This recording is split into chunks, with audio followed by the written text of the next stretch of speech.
Qualité de son parfaite, exceptionnelle, de loin les meilleurs. Ça, ce sont quelques-uns des commentaires positifs qu'on peut lire sur l'App Store sur Sonos. Avant Sonos, c'était vraiment ça. Des critiques dithyrambiques et Steve Jobs qui aurait même copié le concept. La promesse de Sonos, c'était des enceintes qui font du super son, archi simple d'utilisation. Mais quand on regarde les derniers commentaires, c'est plus du tout ça. J'en peux plus, je passe à la concurrence. Un système home cinéma à 1200 €, inutilisable. Depuis que Sonos a lancé sa nouvelle appli en mai 2024, plus rien ne fonctionne. Comment Sonos s'est retrouvé comme lui? C'est ce qu'on va vous raconter dans cette vidéo.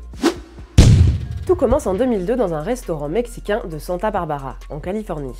Au milieu de la friture et des tortillas, 4 associés planchent sur un projet. Ils veulent révolutionner la façon d'écouter de la musique chez soi.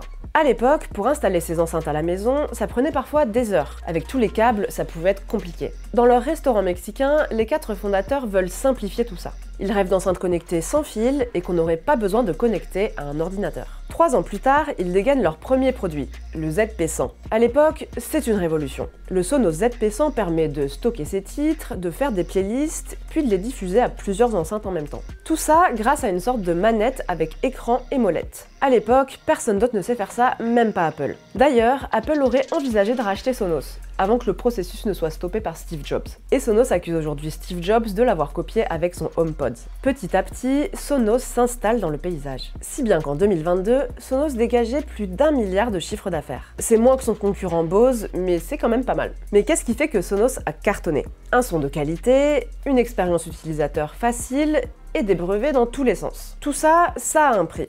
Comptez plusieurs centaines d'euros pour une enceinte. Et si vous voulez équiper votre maison, des milliers. Mais depuis le lancement de la nouvelle appli en mai 2024, plus rien ne va chez Sonos. Les enceintes qui ne sont pas détectées, l'appli qui charge pendant des plombes, les enceintes qui se désynchronisent. Les clients qui ont payé une fortune sont furieux. Heureusement, comme on est sur un produit premium, tout est revenu à la normale en 24 heures. Eh ben non, Sonos a mis du temps à rectifier le problème. Il a fallu plusieurs mois pour que l'appli remarche. En parallèle, Sonos a d'autres problèmes. Le marché de l'électronique ne se porte pas très bien après le Covid et en plus, son casque Ace ne se vend pas autant qu'espéré. À cause de tout ça, les ventes ont chuté de 8% en 2024 et une centaine d'employés ont été licenciés, ce qui représente 30% de ses effectifs. En janvier 2025, la marque a annoncé le départ de son PDG Patrick Spence.